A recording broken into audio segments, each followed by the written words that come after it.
ਸਤਿ ਸ਼੍ਰੀ ਅਕਾਲ ਪੰਜਾਬੀ ਰੇਡੀਓ ਤੇ Punjabi TV USA ਇਸ ਸਮੇਂ ਤੁਸੀਂ ਵੇਖ ਸੁਣ ਰਹੇ ਹੋ ਪ੍ਰੋਗਰਾਮ ਲੈ ਕੇ ਹਾਜ਼ਰ ਹਾਂ ਖਬਰ ਤੇ ਨਜ਼ਰ। ਇਸ ਪ੍ਰੋਗਰਾਮ ਦੇ ਵਿੱਚ ਦੇਸ਼ ਵਿਦੇਸ਼ ਦੇ ਨਾਲ ਜੁੜੀਆਂ ਹੋਈਆਂ ਅਹਿਮ ਖਬਰਾਂ ਤੇ ਪਾਈਦਾ ਚਾਨਣਾ ਤੇ ਹਰ ਰੋਜ਼ ਦੀ ਤਰ੍ਹਾਂ ਇਸ ਪ੍ਰੋਗਰਾਮ ਦੇ ਵਿੱਚ ਖਬਰਾਂ ਦਾ ਵਿਸ਼ਲੇਸ਼ਣ ਕਰਨ ਦੇ ਲਈ ਸਾਡੇ ਨਾਲ ਸਾਥ ਹੁੰਦਾ ਹੈ ਸੀਨੀਅਰ ਪੱਤਰਕਾਰ ਮਿੰਟੂ ਗੁਰੂਸਰੀਆ ਜੀ ਦਾ। ਸਭ ਤੋਂ ਪਹਿਲਾਂ ਕਰਦੇ ਹਾਂ ਉਹਨਾਂ ਦਾ ਪ੍ਰੋਗਰਾਮ ਦੇ ਵਿੱਚ ਨਿੱਘਾ ਸਵਾਗਤ। ਸਤਿ ਸ਼੍ਰੀ ਅਕਾਲ ਜੀ, ਬਹੁਤ ਬਹੁਤ ਸਵਾਗਤ ਹੈ। ਸ਼ੁਕਰੀਆ ਜੀ ਸਾਰਿਆਂ ਨੂੰ, ਸਤਿ ਸ੍ਰੀ ਅਕਾਲ ਜੀ। ਅੱਜ ਦੇ ਪ੍ਰੋਗਰਾਮ ਦੇ ਸਪਾਂਸਰਸ ਦਾ ਕਰਦੇ ਚੱਲੀਏ ਧੰਨਵਾਦ। ਖਾਲਸਾ ਇੰਸ਼ੋਰੈਂਸ ਲੰਬੇ ਸਮੇਂ ਤੋਂ ਇੰਸ਼ੋਰੈਂਸ ਦੇ ਖੇਤਰ ਦੇ ਵਿੱਚ ਸੇਵਾਵਾਂ ਨਿਭਾ ਰਹੇ ਨੇ। ਤੁਸੀਂ ਵੀ ਸੰਪਰਕ ਕਰ ਸਕਦੇ ਹੋ। ਨੰਬਰ ਹੈ 408 272 2500। ਟਿਰਕਿਆਣਾ ਇਮੀਗ੍ਰੇਸ਼ਨ ਲਾ ਫਰਮ। ਜੇ ਟਿਰਕਿਆਣਾ ਹੁਣਾਂ ਨਾਲ ਸੰਪਰਕ ਕਰ ਸਕਦੇ ਹੋ ਕਿਸੇ ਵੀ ਤਰ੍ਹਾਂ ਦੀ ਇਮੀਗ੍ਰੇਸ਼ਨ ਦੇ ਬਾਬਤ ਸਲਾਹ ਮਸ਼ਵਰਾ ਕਰਨ ਦੇ ਲਈ। Krishan Dhanota Yuba City, Baljinder Singh Nijjar Woodland, GN Liu ਵਾਲੇ ਟਰੱਕ ਵਾਸ਼ ਕਰਦੇ ਨੇ, ਆਇਲ ਚੇਂਜ ਕਰਦੇ ਨੇ, ਏਅਰ ਬ੍ਰੇਕਸ ਦਾ ਕੰਮ ਤਸੱਲੀ ਬਖਸ਼ ਕਰਦੇ ਨੇ। ਤੁਸੀਂ ਇਹਨਾਂ ਦੇ ਕੋਲੋਂ ਨਵੇਂ ਪੁਰਾਣੇ ਟਾਇਰ ਵੀ ਖਰੀਦ ਸਕਦੇ ਹੋ। ਲੋਕੇਸ਼ਨ ਸੈਂਟਾ ਨੀਲਾ ਦੀ ਹੈ। ਨਿੰਮਾ ਸਹੋਤਾ ਹੋਣਾ ਦਾ ਨੰਬਰ ਹੈ 209 277 0113। Jaswinder Singh Nagra Roswell, Avtar Singh Sangha Yuba City, Baldev Singh Kang Yuba City. ਬਹੁਤ ਬਹੁਤ ਧੰਨਵਾਦ ਹੈ ਇਹਨਾਂ ਸਾਰੇ ਸਪਾਂਸਰਸ ਦਾ। ਰੁੱਖ ਹੁਣ ਖਬਰਾਂ ਦਾ ਕਰਦੇ ਹਾਂ। ਖਬਰਾਂ ਵੱਲ ਆਈਏ ਤਾਂ ਮਿੰਟੂ ਜੀ ਪਾਇਓ ਜ਼ਰਾ ਚਾਨਣਾ। ਆਖਿਰਕਾਰ ਸਾਰੇ ਚੱਲੇ ਜ਼ੈਨਜੀ ਦੇ ਪ੍ਰੋਟੈਸਟ ਤੋਂ ਬਾਅਦ, ਖਾਸੇ ਰੌਲੇ ਰੱਪੇ ਪੈਣ ਤੋਂ ਬਾਅਦ ਕਹਿੰਦੇ ਵੀ ਸੰਸਦ 'ਚ ਸਦਨ ਦੇ ਵਿੱਚ ਕਾਰਵਾਈ ਨੂੰ ਚਲਾਉਣ ਦੇ ਲਈ, ਨਿਰਵਿਘਨ ਚਲਾਉਣ ਦੇ ਲਈ ਸਹਿਮਤੀ ਜਿਹੀ ਬਣ ਗਈ ਵੀ ਭਾਈ ਹਾਂ ਹੁਣ ਬੈਠੋ ਤੇ ਹੁਣ ਕਰਦੇ ਆਂ ਗੱਲ। ਪਰ ਅੱਜ ਫੇਰ ਜਦੋਂ ਸ਼ੁਰੂਆਤ ਹੋਈ ਤੇ ਜ਼ੋਰਦਾਰ ਸ਼ੁਰੂਆਤ ਹੋਈ, ਚੰਗੀ ਬਹਿਸ ਹੋਈ ਹੈ। ਕੋਈ ਖੜਾ ਹੋ ਕੇ ਕਹਿੰਦਾ ਵੀ ਤੁਸੀਂ ਟੋਕਿਆ ਕਿਉਂ ਹੈ, ਤੇ ਉਧਰੋਂ ਸਪੀਕਰ ਸਾਹਿਬ ਕਹੀ ਜਾਂਦੇ ਵੀ ਤੁਸੀਂ ਤਾਂ ਬੈਠੋ। ਏਦਾਂ ਕਿੰਨਾ ਕੁ ਦਿਨ ਚੱਲੂ ਜੀ ਸਦਨ ਦੇ ਵਿੱਚ? ਵੈਸੇ ਕਾਰਵਾਈ ਐਂ ਹੀ ਚੱਲਦੀ ਹੁੰਦੀ ਹੈ ਜਾਂ ਫਿਰ ਕੋਈ ਕੰਮ ਦੀ ਗੱਲ ਹੋਣੀ ਚਾਹੀਦੀ ਹੈ ਟਿਕ ਕੇ ਬੈਠ ਕੇ? ਨਹੀਂ, ਕੰਸਟਰਕਟਿਵ ਮੇਰੇ ਖਿਆਲ ਦੇ ਨਾਲ ਸੰਵਾਦ ਹੋਣ ਦੀ ਗੁੰਜਾਇਸ਼ ਰਹਿਣੀ ਚਾਹੀਦੀ ਆ, ਸਦਨ ਦੇ ਵਿੱਚ ਰਹਿਣੀ ਬਿਲਕੁਲ ਚਾਹੀਦੀ ਹੈ। ਇੱਕ ਮੌਕਾ ਠੀਕ ਆ ਕਿ ਚਲੋ ਵਿਰੋਧੀ ਧਿਰ ਨੇ ਵੀ ਖਬਰਾਂ ਬਣਾਉਣੀਆਂ ਨੇ, ਜਿਹੜੀ ਸੱਤਾਧਾਰੀ ਧਿਰ ਆ ਉਹਨੇ ਵੀ ਆਪਣੇ ਨੰਬਰ ਬਣਾਉਣੇ ਆ। ਪਰ ਮੇਰੇ ਬਿਲਕੁਲ ਖਿਆਲ ਦੇ ਨਾਲ ਇੱਕ ਸਾਰਥਕ ਤੇ ਸਕਾਰਾਤਮਕ ਚਰਚਾ ਜਿਹੜੀ ਆ ਹੋਣੀ ਚਾਹੀਦੀ ਹੈ। ਖੈਰ, ਗੱਲ ਇਹ ਆ ਕਿ ਸਹਿਮਤੀ ਕੱਲ ਬਣ ਗਈ ਸੀ ਕਿ ਪਬਲਿਕ ਐਗਜ਼ਾਮੀਨੇਸ਼ਨ ਸੋਧ ਬਿੱਲ ਜਿਹੜਾ ਹੈ ਕਿ ਉਹਦੇ ਤੇ ਚਰਚਾ ਹੋਏਗੀ। ਜੀ ਤਾਂ ਅੱਜ ਕੀ ਹੈ ਕਿ ਜਦੋਂ ਪ੍ਰਹਲਾਦ ਜੋਸ਼ੀ ਜਿਹੜੇ ਕਿ ਇਸ ਵੇਲੇ ਸਿੱਖਿਆ ਮੰਤਰੀ ਦਾ ਚਾਰਜ ਸੰਭਾਲ ਰਹੇ ਨੇ, ਉਹਨਾਂ ਨੂੰ ਮਤਲਬ ਕਿ ਜਦੋਂ ਨਿਸ਼ਾਨੇ ਤੇ ਲਿਆ ਗਿਆ ਤਾਂ ਉਸ ਵੇਲੇ ਹੰਗਾਮਾ ਆਇਆ। ਜੀ ਸੰਸਦ ਦੇ ਬਾਹਰ ਤਾਂ ਰਾਹੁਲ ਗਾਂਧੀ ਨੇ ਇੱਥੋਂ ਤੱਕ ਕਹਿ ਦਿੱਤਾ ਕਿ ਸਰਕਾਰ ਨੇ ਰੇਪਿਸਟ ਦੀ ਪੈਰਵਾਈ ਕਰਨ ਵਾਲੇ ਸ਼ਖਸ ਨੂੰ ਸਿੱਖਿਆ ਮੰਤਰੀ ਬਣਾ ਦਿੱਤਾ ਹੈ। ਇਹੀ ਗੱਲ ਇਸ ਤੋਂ ਪਹਿਲਾਂ ਰਾਹੁਲ ਗਾਂਧੀ ਦੀ ਭੈਣ ਪ੍ਰਿਯੰਕਾ ਗਾਂਧੀ ਨੇ ਲੋਕ ਸਭਾ ਦੇ ਵਿੱਚ ਕਹੀ। ਹਾਲਾਂਕਿ ਉਸ ਟਿੱਪਣੀ ਨੂੰ ਸਦਨ ਦੀ ਕਾਰਵਾਈ ਤੋਂ ਹਟਾ ਦਿੱਤਾ ਗਿਆ। ਇਹਦੇ ਤੇ ਬੜਾ ਜੀ ਹੰਗਾਮਾ ਹੋਇਆ। ਰਿਜਿਜੂ, ਨਿਸ਼ਿਕਾਂਤ ਦੁਬੇ ਤੇ ਜੋਸ਼ੀ ਨੇ ਵਿਰੋਧ ਕੀਤਾ ਤੇ ਕਿਹਾ ਕਿ ਪ੍ਰਿਯੰਕਾ ਨੇ ਜੋਸ਼ੀ ਦਾ ਚਰਿੱਤਰ ਹਨਨ ਕੀਤਾ ਹੈ। ਜੀ ਪ੍ਰਿਯੰਕਾ ਇਸ ਗੱਲ ਦਾ ਸਬੂਤ ਦੇਵੇ ਤੇ ਮਾਫੀ ਮੰਗੇ। ਪਰ ਸਬੂਤ ਸਰ ਕਿੰਨੇ ਚਾਹੀਦੇ ਤੁਹਾਨੂੰ? ਹੁਣ ਤੁਸੀਂ ਮੰਨਣਾ ਹੀ ਨਹੀਂ ਤੇ ਕੀ ਕੀਤਾ ਜਾ ਸਕਦਾ? ਇਹ ਪ੍ਰਹਲਾਦ ਜੋਸ਼ੀ ਨੇ ਵਿਲਕਿਸ ਸੁਬਾਨੋ ਦੇ ਜਦੋਂ ਦੋਸ਼ੀ ਛੱਡੇ ਸਨ ਤਾਂ ਇੰਡੀਅਨ ਐਕਸਪ੍ਰੈਸ ਦੇ ਨਾਲ, ਮੈਂ ਦੱਸ ਦੇਣਾ ਸਬੂਤ, ਜੀ ਇੰਡੀਅਨ ਐਕਸਪ੍ਰੈਸ ਦੇ ਨਾਲ ਗੱਲਬਾਤ ਦੇ ਦੌਰਾਨ ਕਿਹਾ ਸੀ ਕਿ ਕਾਨੂੰਨ ਨੇ ਆਪਦਾ ਕੰਮ ਕੀਤਾ, ਸਹੀ ਆ। ਪਰ ਬਾਅਦ ਦੇ ਵਿੱਚ ਉਹਨਾਂ ਦੋਸ਼ੀਆਂ ਨੂੰ ਦੁਬਾਰਾ ਜੇਲ੍ਹ ਦੇ ਵਿੱਚ ਭੇਜਿਆ ਗਿਆ ਸੀ, ਤੁਹਾਨੂੰ ਯਾਦ ਹੋਣਾ। ਤਾਂ ਖੈਰ ਇਹ ਠੀਕ ਆ ਕਿ ਜੇ ਕੋਈ ਕਾਰਵਾਈ ਬਣਦੀ ਹੈ ਕਿ ਬਿਨਾਂ ਕੋਈ ਇਜਾਜ਼ਤ ਤੋਂ ਬੋਲ ਰਿਹਾ ਹੈ, ਬਿਨਾਂ ਕਿਸੇ ਦੇ ਟਾਈਮ ਤੋਂ ਬੋਲ ਰਿਹਾ, ਤਾਂ ਹੋ ਸਕਦਾ ਕਿ ਉਸ ਮਾਮਲੇ ਦੇ ਵਿੱਚ ਤੇ ਕਾਰਵਾਈ ਚੋਂ ਸ਼ਬਦ ਕੱਢ ਦਿੱਤੇ ਜਾਣ। ਪਰ ਇਹ ਔਨ ਰਿਕਾਰਡ ਪਈਆਂ ਨੇ ਚੀਜ਼ਾਂ।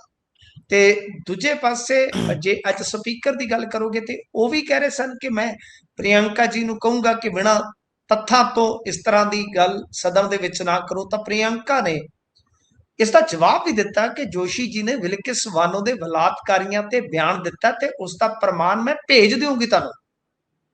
ਜੀ ਕੇਸੀ ਵੇਣੁਗੋਪਾਲ ਨੇ ਕਿਹਾ ਕਿ ਇਹਨਾਂ ਨੇ ਇੰਦਰਾ ਗਾਂਧੀ ਦਾ ਨਾਮ ਲਿਆ, ਇੰਦਰਾ ਗਾਂਧੀ ਦਾ ਨਾਮ ਲਿਆ, ਪਰ ਕੀ ਤੁਸੀਂ ਉਹ ਸ਼ਬਦ ਹਟਾ ਸਕਦੇ ਹੋ? ਫਿਰ ਨਿਸ਼ਿਕਾਂਤ ਦੁਬੇ, ਉਹ ਤੇ ਤੁਹਾਨੂੰ ਪਤਾ ਹੀ ਹੈ, ਉਹ ਕਹਿੰਦਾ ਮੈਂ ਤਾਂ ਨਹਿਰੂ ਦਾ ਨਾਮ ਵੀ ਲਿਆ, ਅੱਜ ਵੀ ਆਪਣੇ ਬਿਆਨ ਤੇ ਕਾਇਮ ਹੈ।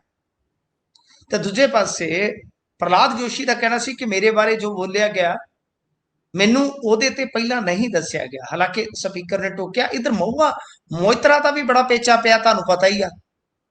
ਉਹਨੇ ਵੀ ਜੀ ਮਤਲਬ ਕਿ ਜਦੋਂ ਅਭਿਸ਼ੇਕ ਬੋਲਣ ਲੱਗਿਆ, ਅਭਿਸ਼ੇਕ ਬੈਨਰਜੀ ਤ੍ਰਿਣਮੂਲ ਦਾ ਇਸ ਵੇਲੇ ਕਰਤਾ ਧਰਤਾ ਮਮਤਾ ਦਾ ਭਤੀਜਾ, ਤਾਂ ਜਦੋਂ ਥੋੜਾ ਹੰਗਾਮਾ ਜਿਹਾ ਹੋਇਆ ਤੇ ਉਹਨੇ ਸਰਸਾ ਕਹਿ ਦਿੱਤਾ ਕਿ ਸਰਸਾ ਕਰਵਾਈਏ।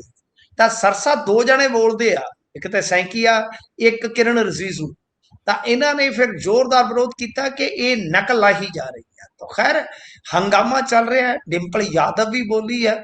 ਉਸਨੇ ਤੇ ਇੱਥੋਂ ਤੱਕ ਕਿਹਾ ਕਿ ਪੁਲਿਸ ਨੇ ਪਹਿਲਾਂ ਪ੍ਰਦਰਸ਼ਨਕਾਰੀਆਂ ਨੂੰ ਬੈਰੀਕੇਡਿੰਗ ਤੇ ਘੇਰਿਆ, ਫਿਰ ਲਾਠੀ ਚਾਰਜ ਕੀਤਾ, ਫਿਰ ਅਥਰੂ ਗੈਸ ਦਾ ਇਸਤੇਮਾਲ ਕੀਤਾ। ਇਸ ਕਾਰਵਾਈ ਤੇ ਸਰਕਾਰ ਜਵਾਬ ਦੇਵੇ। ਤੇ ਗੱਲ ਹੁਣ ਗੁਰਪ੍ਰੀਤ ਇੱਥੇ ਜੇ ਅਟਕਦੀ ਆ ਕਿ ਮੈਨੂੰ ਲੱਗਦਾ ਕਿ ਵਿਰੋਧੀ ਧਿਰ ਇਸ ਮਾਮਲੇ ਨੂੰ ਛੱਡਣ ਦੇ ਰੌਂ ਚ ਨਹੀਂ ਹੈ। ਕਾਕਰੋਚ ਬੇਸ਼ੱਕ ਜਾ ਕੇ ਸੌਂ ਗਏ ਹੋਣ, ਫਿਲਹਾਲ ਆਰਾਮ ਕਰ ਰਹੇ ਹੋ, ਪਾਰਟੀ ਕਰ ਰਹੇ ਹੋ, ਅਭੀ ਤਾਂ ਪਾਰਟੀ ਬਾਕੀ ਹੈ। ਪਰ ਇਹ ਇਸ ਮੁੱਦੇ ਨੂੰ ਛੱਡਣਾ ਨਹੀਂ ਚਾਹੁੰਦੇ ਤੇ ਇਹ ਮੁੱਦਾ ਇੰਨੀ ਜਲਦੀ ਮੇਰੇ ਖਿਆਲ ਦੇ ਨਾਲ ਨਰਿੰਦਰ ਮੋਦੀ ਦਾ ਖੜਾ ਛੱਡੇਗਾ ਫਿਲਹਾਲ, ਕਿਉਂਕਿ ਇਸ ਬਿੱਲ ਨੂੰ ਤਾਂ ਰੋਕ ਨਹੀਂ ਨਾ ਸਕਦਾ ਵਿਰੋਧੀ ਧਿਰ, ਕਿਉਂਕਿ ਉਹਨਾਂ ਦੀ ਡਿਮਾਂਡ ਹੈ। ਜੀ ਉਸ ਚਰਚਾ ਦੇ ਵਿੱਚ ਤੇ ਆਉਣਗੇ ਜਿਸ ਦੀ ਉਹ ਡਿਮਾਂਡ ਕਰਦੇ ਨੇ। ਬਟ ਇਸ ਮੁੱਦੇ ਨੂੰ ਛੇਤੀ ਕੀਤਿਆਂ ਗੁਰਪ੍ਰੀਤ ਉਹ ਛੱਡਣਗੇ ਨਹੀਂ, ਅੱਗੇ ਤੱਕ ਲੈ ਕੇ ਜਾਣਗੇ। ਸੋ ਇਸੇ ਕਰਕੇ ਪ੍ਰਹਲਾਦ ਜੋਸ਼ੀ ਤੇ ਸਵਾਲ ਖੜੇ ਕਰ ਦਿੱਤੇ ਗਏ ਨੇ। ਪ੍ਰਹਲਾਦ ਜੋਸ਼ੀ ਅੱਗੇ ਵੀ ਵਿਵਾਦਾਂ ਚ ਘਿਰੇ ਨੇ, ਇਹਦੇ ਚ ਕੋਈ ਸ਼ੱਕ ਨਹੀਂ, ਕੋਈ ਦੋ ਰਾਏ ਨਹੀਂ। ਅੱਜ ਵੀ ਗੱਲ ਹੋਈ ਕਿ ਇਹ ਆਰਐਸਐਸ ਦੇ ਚੇਤੇ ਸੀ, ਇਹਨਾਂ ਨੂੰ ਫੇਰ ਲਾ ਦਿੱਤਾ ਗਿਆ। ਤੇ ਇਹਨਾਂ ਦੇ ਅਨੁਰਾਗ ਠਾਕਰ ਬੋਲ ਰਹੇ ਸਨ ਕਿ ਆਰਐਸਐਸ ਕਿਹੜਾ ਮਾੜਾ ਹੈ, ਤੁਸੀਂ ਵੀ ਜੁਆਇਨ ਕਰ ਲਓ, ਤੁਹਾਨੂੰ ਸੰਸਕਾਰ ਮਿਲ ਜਾਣਗੇ। ਸੰਸਕਾਰ ਤੇ ਬੜੇ ਦਿੰਦੇ ਆ, ਪਰ ਜੋ ਜ਼ਹਿਰ ਬੋਂਦੇ ਆ ਨਾ ਬੰਦੇ ਦੀ, ਇਹ ਤਾਂ ਹੁਣ ਤੁਸੀਂ ਦੇਖੋ ਕਿ ਕੁਝ ਬੱਚੇ ਨਾਲ ਹੀ ਗਰਾਊਂਡ 'ਚ ਹੁੰਦੇ ਆ ਤੇ ਕੁਝ ਬੱਚੇ ਇਹਨਾਂ ਦੇ ਨਾਲ ਗਰਾਊਂਡ 'ਚ ਹੁੰਦੇ ਆ। ਇੱਕ ਤੇ ਸ਼ਾਇਦ ਕੱਲ ਨੂੰ ਦੇਸ਼ ਦਾ ਸਿਰ ਉੱਚਾ ਕਰ ਦੇਵੇ, ਮੈਡਲ ਲੈ ਆਵੇ, ਤੇ ਇਹਨਾਂ ਦਾ ਜਿਹੜਾ ਸ਼ਾਖਾ ਦੇ ਵਿੱਚ ਬੱਚਾ ਪੜਿਆ, ਹੋ ਸਕਦਾ 5-7 ਦੇ ਸਿਰ ਪਾੜ ਦੇਵੇ ਮੁੜ ਕੇ। ਜੀ ਬਿਲਕੁਲ। ਇਸ ਤੋਂ ਅੱਗੇ ਜੇਕਰ ਆਪਾਂ ਵਧੀਏ ਤਾਂ ਉਧਰ ਜੱਸਾ ਪੱਟੀ ਨੂੰ ਨਵੀਂ ਜ਼ਿੰਮੇਵਾਰੀ ਮਿਲ ਗਈ ਹੈ ਤੇ ਇਹਦੇ ਨਾਲ ਜਿਹੜੇ ਮੰਤਰੀ ਸਾਹਿਬ ਜੇਲ੍ਹ ਦੇ ਵਿੱਚ ਬੈਠੇ ਹੋਏ ਨੇ ਉਹਨਾਂ ਦਾ ਤਾਂ ਹੁਣ ਸਮਝੀਏ ਵੀ ਕੱਟਿਆ ਗਿਆ ਪੱਤਾ। ਆਹੋ, ਨਾ ਹੀ ਸਮਝੋ ਫਿਰ ਹੋਰ ਕੀ ਆ। ਵੀ ਗੱਲ ਇਹ ਆ ਕਿ ਇਸ ਪਾਰਟੀ ਬਾਰੇ ਮੈਂ ਤੁਹਾਨੂੰ ਦੱਸਿਆ, ਇਸ ਪਾਰਟੀ ਦਾ ਦਸਤੂਰ ਆ ਇਹ ਜਿਹੜੇ ਘੋੜੇ ਜਿੱਤਣ ਵਾਲੇ ਹੋਣ ਉਹਨਾਂ ਤੇ ਦਾ ਲਾਉਂਦੇ ਆ, ਤੇ ਘੋੜੇ ਸ਼ਰਮਾ ਨੂੰ ਦੌੜਦੇ ਹੁੰਦੇ, ਤੁਹਾਨੂੰ ਪਤਾ ਹੀ ਆ, ਉਹ ਆਪਦੀ ਮਾਰ ਨੂੰ ਦੌੜਦੇ ਹੁੰਦੇ ਆ। ਫਿਲਹਾਲ ਜੱਸਾ ਪੱਟੀ ਹਲਕੇ ਦਾ ਇੰਚਾਰਜ ਲਾ ਦਿੱਤਾ ਗਿਆ। ਜੱਸਾ ਪੱਟੀ ਅਕਾਲੀ ਦਲ ਤੋਂ ਟਰਾਈ ਕਰ ਰਿਹਾ ਸੀਗਾ, ਪਰ ਬਾਅਦ ਦੇ ਵਿੱਚ ਉਹ ਆਮ ਆਦਮੀ ਪਾਰਟੀ 'ਚ ਚਲ ਗਿਆ। ਆਮ ਆਦਮੀ ਪਾਰਟੀ 'ਚ ਜਿਸ ਵੇਲੇ ਜੱਸਾ ਜਾਂਦਾ ਹੈ ਜੀ, ਉਦੋਂ ਸ਼ਾਇਦ ਕਿਸੇ ਨੇ ਸੋਚਿਆ ਨਹੀਂ ਸੀ, ਲੱਗਦਾ ਇਦਾਂ ਸੀ ਕਿ ਤਰਨਤਾਰਨ ਤੋਂ ਜਾਂ ਖਡੂਰ ਸਾਹਿਬ ਤੋਂ ਜੱਸਾ ਪੱਟੀ ਤਿਆਰੀ ਕਰੇਗਾ, ਕਿਉਂਕਿ ਲਾਲਜੀਤ ਭੁੱਲਰ ਦੀ ਬਈ ਮੋੜੀ ਗੱਡੀ ਆ ਉੱਥੇ। ਪਰ ਅਚਾਨਕ ਹੁਣ ਚੀਜ਼ਾਂ ਬਦਲਣੀਆਂ ਸਟਾਰਟ। ਲਾਲਜੀਤ ਭੁੱਲਰ ਦਾ ਜੇਲ੍ਹ ਦੇ ਵਿੱਚ ਲੰਮਾ ਸਮਾਂ ਰਹਿਣਾ ਉਹਦੇ ਵਾਸਤੇ ਖਤਰਨਾਕ ਹੋ ਗਿਆ। ਆਮ ਆਦਮੀ ਪਾਰਟੀ ਕੀ ਆ ਕਿ ਕੋਈ ਗੁੰਜਾਇਸ਼ ਛੱਡਣਾ ਨਹੀਂ ਚਾਹੁੰਦੀ। ਜਿੱਥੇ ਜਿੱਥੇ ਇਹਨਾਂ ਨੂੰ ਲੱਗਦਾ ਹੈ ਕਿ ਆਪੋ ਆਪਣਾ ਹਲਕਾ ਇੰਚਾਰਜ ਬਦਲਣਾ ਤੇ ਉੱਥੇ ਬਦਲੀ ਜਾਂਦੇ ਆ। ਅੱਜ ਮੇਰੇ ਖਿਆਲ ਦੇ ਨਾਲ ਤੁਹਾਡੇ ਉਹ ਜਲੰਧਰ ਵਾਲੇ ਵੀ ਵਨੀਤ ਸਾਹਿਬ, ਉਹਨਾਂ ਨੂੰ ਵੀ ਕਰਤਾ ਪੱਕਾ ਇਹਨਾਂ ਨੇ, ਉਹ ਰਮਨ ਅਰੋੜਾ ਦੀ ਜਗ੍ਹਾ ਤੇ। ਰਮਨ ਅਰੋੜਾ ਦੀ ਜਗ੍ਹਾ ਤੇ ਨਹੀਂ ਜੀ, ਉਹਨਾਂ ਨੇ ਢੱਲ ਸਾਹਿਬ ਦੀ ਕੁਰਸੀ ਨੂੰ ਲੱਤ ਮਾਰੀ ਹੈ। ਅੱਛਾ ਜੀ, ਹਾਂ, ਰਮਨ ਅਰੋੜਾ ਤੇ ਪਹਿਲਾਂ ਹੀ ਪਾਸੇ ਕਰ ਦਿੱਤੇ। ਬਿਲਕੁਲ ਬਿਲਕੁਲ। ਤਾਂ ਕਹਿਣ ਦਾ ਮਤਲਬ ਇਹ ਹੈ ਕਿ ਜਿੱਥੇ ਜਿੱਥੇ ਹਲਕਾ ਇੰਚਾਰਜ ਲੱਗ ਰਹੇ ਆ ਨਾ, ਉੱਥੇ ਟਿਕਟ ਕੱਟਣੀ ਤੈਅ ਆ, ਜਾਂ ਉੱਥੋਂ ਦੇ ਬੰਦੇ ਨੂੰ ਕਿਤੇ ਨਾ ਕਿਤੇ ਕਹਿ ਲਓ ਕਿ ਉੱਥੋਂ ਸੀਟ ਬਦਲਣੀ ਇਹ ਤੈਅ ਆ ਗੁਰਪ੍ਰੀਤ, ਇਹ ਮੰਨ ਕੇ ਚਲੋ। ਯਾਨੀ ਜਿਹੜੀ ਸਿਆਸੀ ਜ਼ਮੀਨ ਆਮ ਆਦਮੀ ਪਾਰਟੀ ਦੀ 22 ਚ ਸੀ, ਉਹ ਤੁਸੀਂ ਹੁਣੇ ਦੇਖ ਲਓ ਕਿ ਸੰਕੇਤ ਨੇ ਕਿ ਉਹ ਨਹੀਂ ਹੈਗੀ ਜੀ। ਚੇਤਨ ਸਿੰਘ ਜੋੜੇ ਮਾਜਰਾ ਦੀ ਜਗ੍ਹਾ ਤੇ ਲਿਆਉਣਾ ਰਖੜਾ ਸਾਹਿਬ ਨੂੰ, ਉਹ ਸਿਟਿੰਗ ਨੇ। ਫਿਰ ਪਠਾਨਕੋਟ ਵਾਲੀ ਸਾਈਡ ਤੇ 2 ਹਲਕਾ ਇੰਚਾਰਜ ਲਾਉਣੇ ਜੀ। ਅਬੋਰ ਦਾ ਹਲਕਾ ਇੰਚਾਰਜ ਬਦਲਣਾ, ਇਹ ਹੁਣ ਜੱਸਾ ਪੱਟੀ। ਇਹ ਮਤਲਬ ਕਿ ਸਾਫ਼ ਹੈ, ਸਪਸ਼ਟ ਹੈ ਕਿ ਮੰਤਰੀ ਦੀ ਜਗ੍ਹਾ ਤੇ ਹਲਕਾ ਇੰਚਾਰਜ ਲੱਗ ਰਿਹਾ। ਜਲੰਧਰ ਦੇ ਵਿੱਚ ਰਮਨ ਅਰੋੜਾ ਨੂੰ ਹਟਾ ਦਿੱਤਾ ਗਿਆ ਸੀਗਾ, ਇੱਕ ਤਰ੍ਹਾਂ ਨਾਲ ਕਹਿ ਲਓ। ਵੈਸੇ ਉਹ ਵਿਧਾਇਕ ਨੇ, ਪਰ ਇਹਨਾਂ ਦੇ ਕੰਮਾਂ-ਕਾਰਾਂ ਤੋਂ ਹਟਾ ਦਿੱਤਾ ਗਿਆ। ਤਾਂ ਉਹਦੀ ਵਾਗਡੋਰ ਪਹਿਲਾਂ ਹੀ ਹਲਕੇ ਦੀ ਮੇਰੇ ਖਿਆਲ ਦੇ ਨਾਲ ਇੱਕ ਸੱਜਣ ਕੋਲ ਹੈ। ਤਾਂ ਹੁਣ ਇਹ ਸਾਫ਼ ਹੈ, ਸਪਸ਼ਟ ਹੈ ਕਿ ਬਹੁਤ ਕੁਝ ਬਦਲੇਗਾ ਤੇ ਬਹੁਤ ਕੁਝ ਬਦਲ ਰਿਹਾ। ਰਹੀ ਗੱਲ ਪੱਟੀ ਦੀ, ਹੁਣ ਤੁਸੀਂ ਗੱਲ ਪੱਟੀ ਦੀ ਛੇੜੀ ਆ, ਤਾਂ ਮੈਂ ਪੱਟੀ ਵਾਲੀ ਸਾਈਡ ਤੇ ਆਵਾਂ। ਤਾਂ ਮੇਰੇ ਖਿਆਲ ਦੇ ਨਾਲ ਗੁਰਪ੍ਰੀਤ ਇੱਥੇ ਛਿੰਝ ਤਗੜੀ ਪਊਗੀ, ਛਿੰਝ ਤਗੜੀ ਪਊਗੀ। ਉਹਦਾ ਕਾਰਨ ਇੱਕ ਤੇ ਇਹ ਆ ਕਿ ਆਮ ਆਦਮੀ ਪਾਰਟੀ ਮੁਸਲਸਲ ਹੁਣ ਜਿਹੜੀ ਹੈ ਨਾ ਕਮਜ਼ੋਰ ਹੋ ਰਹੀ ਹੈ ਸਰ, ਕਮਜ਼ੋਰ ਹੋ ਰਹੀ ਹੈ। ਇਹ ਮੰਨਣਾ ਪਏਗਾ। ਮੈਂ ਇਹ ਨਹੀਂ ਕਹਿੰਦਾ ਕਿ ਉਹ ਮਤਲਬ ਕਿ ਕੋਈ ਸੰਭਾਵਨਾ ਨਹੀਂ ਰੱਖਦੇ ਜੀ, ਉਹ ਨਹੀਂ ਪਰਤਣਗੇ, ਐਸਾ ਨਹੀਂ ਹੁੰਦਾ। ਜਦੋਂ ਅਸੀਂ ਕਮਜ਼ੋਰ ਕਹਿੰਦੇ ਆ ਤਾਂ ਉਹ ਜਿਹੜਾ ਪੈਮਾਨਾ ਹੁੰਦਾ ਪਹਿਲਾਂ ਕਿ ਪਿਛਲੇ ਇਲੈਕਸ਼ਨ ਦੇ ਮੁਕਾਬਲੇ ਜੇ ਦੇਖੋਗੇ ਤਾਂ ਬਹੁਤ ਕਮਜ਼ੋਰ ਨਜ਼ਰ ਆਉਂਦੀ ਹੈ, ਸਿੱਧਾ ਸਾਫ਼ ਹੈ। ਦੂਜੀ ਗੱਲ ਤਾਂ ਜੱਸਾ ਪੱਟੀ ਨੂੰ ਨਵੇਂ ਸਿਰੇ ਤੋਂ ਕੰਮ ਸ਼ੁਰੂ ਕਰਨਾ ਪਵੇਗਾ ਤੇ ਉਹਦੇ ਵਾਸਤੇ ਕੀ ਲਾਲਜੀਤ ਭੁੱਲਰ ਦਾ ਗਰੁੱਪ ਸਪੋਰਟ ਕਰੂਗਾ? ਵੱਡਾ ਸਵਾਲ। ਜੇ ਲਾਲਜੀਤ ਭੁੱਲਰ ਆ ਜਾਊਗਾ ਜੇਲ੍ਹ ਚੋਂ ਬਾਹਰ, ਕੀ ਉਹ ਹਲਕਾ ਇੰਚਾਰਜ ਦੇ ਤੌਰ ਤੇ ਜੱਸਾ ਪੱਟੀ ਨੂੰ ਪ੍ਰਵਾਨ ਕਰੂਗਾ? ਨਜ਼ਰ ਸਵਾਲ। ਤੇ ਇਧਰੋਂ ਜੇ ਮੰਨ ਲਓ ਕੈਰੋਂ ਸਾਹਿਬ ਸੁਖਬੀਰ ਸਿੰਘ ਬਾਦਲ ਦੇ ਜੀਜਾ ਜੀ, ਜੇਕਰ ਉਹ ਅਕਾਲੀ ਦਲ ਵਾਰਸ ਪੰਜਾਬ ਦੇ ਤੋਂ ਟਿਕਟ ਲੈ ਲੈਂਦੇ ਆ, ਦੈਨ ਕੀ ਹੋਏਗਾ? ਇਹ ਸਾਰੀਆਂ ਸੰਭਾਵਨਾ ਨੇ। ਇਹਦਾ ਮਤਲਬ ਕਿ ਪੱਟੀ ਰੌਚਕ ਟੱਕਰ ਹੈ। ਕਾਂਗਰਸ ਤੋਂ ਗਿੱਲ ਸਾਹਿਬ ਸ਼ਾਇਦ ਉਮੀਦਵਾਰ ਬਣ ਜਾਣਗੇ, ਕਿ ਫਿਰ ਬਣ ਜਾਣਗੇ। ਤਾਂ ਕਹਿਣ ਦਾ ਮਤਲਬ ਹੈ ਕਿ ਇੱਥੇ ਵੀ ਜੱਸਾ ਪੱਟੀ ਦੇ ਇਲਾਕੇ 'ਚ ਵੀ ਪਟਕੇ ਦੀ ਕੁਸ਼ਤੀ ਹੋਣ ਵਾਲੀ ਆ, ਝੰਡੀ ਦੀ ਕੁਸ਼ਤੀ ਹੋਣ ਵਾਲੀ ਹੈ। ਛਿੰਝ ਪੈ ਗਈ ਸਮਝੋ ਇੱਥੇ ਵੀ। ਤਾਂ ਕੈਰੋਂ ਫੈਮਿਲੀ ਆਸਾਨੀ ਦੇ ਨਾਲ ਹੁਣ ਆਪਣਾ ਮੈਦਾਨ ਨਹੀਂ ਛੱਡੇਗੀ, ਸਾਫ਼ ਹੈ। ਪਰ ਲਾਲਜੀਤ ਭੁੱਲਰ ਨੂੰ ਜੇ ਜਗ੍ਹਾ ਨਹੀਂ ਛੱਡਣਗੇ, ਕਿ ਲਾਲਜੀਤ ਭੁੱਲਰ ਪਾਰਟੀ ਛੱਡਣਗੇ ਕਿ ਨਹੀਂ, ਇਹ ਵੀ ਇੱਕ ਸਵਾਲ ਰਹੇਗਾ ਜੀ। तो बड़ी इंटरेस्टिंग कहानी बन गई आ। तो जस्सा पट्टी एक बारी ते कह लो हल्का इंचार्ज लगन दे विच कामयाब रहा। सरकार हैगी आ 2-3 महीने उहदे कोल हैगे ने ठोकवा काम करके अपना नैटवर्क खड़ा करके तां ओह तुर सकदा है। पर राहां मुश्किल ने गुरप्रीत साफ कह दे।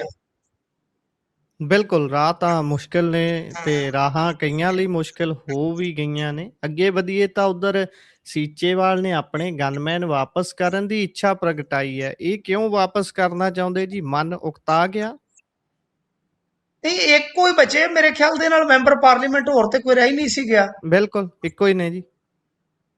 ਆਹ ਕਹਿੰਦੇ ਹੋਣੇ ਫਿਰ ਸਾਧੂ ਚੱਲਦੇ ਭਲੇ ਤੇ ਨਗਰੀ ਵਸਦੀ ਭਲੇ, ਦੇ ਦਿਓ ਗਨਮੈਨ। ਇਹ ਤੇ ਵੈਸੇ ਵੀ ਇਹਨਾਂ ਦਾ ਜਿਹੜਾ ਸਿਆਸੀ ਐਕਟਿਵਿਜ਼ਮ ਹੈ ਬੜਾ ਸੀਮਤ ਆ ਜੀ। ਅੱਛਾ, ਇਹਨਾਂ ਨੇ ਆਪਦੇ ਜਿਹੜੇ 6 ਗਨਮੈਨ ਆ ਉਹਨਾਂ ਨੂੰ ਕਿਹਾ ਕਿ ਜੀ ਇਹਨਾਂ ਦੀ ਹਾਜ਼ਰੀ ਪਵਾ ਦਿਓ ਲੋਹੀਆਂ ਦੇ ਵਿੱਚ ਜਾ ਕੇ, ਵੀ ਆਪਾਂ ਨੂੰ ਕੀ ਚਾਹੀਦਾ, ਲਾਅ ਐਂਡ ਆਰਡਰ ਦੀ ਸਥਿਤੀ ਜਿਹੜੀ ਹੈ ਉਹਨੂੰ ਸੁਧਾਰਨ ਦੇ ਵਿੱਚ ਸਹਾਈ ਸਿੱਧ ਹੋਣਗੇ ਕਿ ਭਾਈ ਤੁਸੀਂ ਵਾਪਸ ਲੈ ਲਓ। ਤਾਂ ਇਹ ਕਾਫੀ ਇੰਟਰਸਟਿੰਗ ਹੋ ਜਾਂਦੀ ਹੈ ਗੱਲ ਗੁਰਪ੍ਰੀਤ। ਇਹਦੇ ਤੇ ਮੇਰੇ ਖਿਆਲ ਦੇ ਨਾਲ ਰਿਐਕਸ਼ਨ ਜਿਹੜਾ ਹੈ ਉਹ ਇਹਨਾਂ ਦਾ ਆਵੇ ਕਿ ਕੀ ਭਾਈ ਇਹ ਕੁਝ ਹੋਰ ਸੋਚ ਰਹੇ ਆ। ਇਹ ਆਪਣੇ ਆਪ ਦੇ ਵਿੱਚ ਕਾਫੀ ਇੰਟਰਸਟਿੰਗ ਰਹਿ ਜਾਂਦਾ।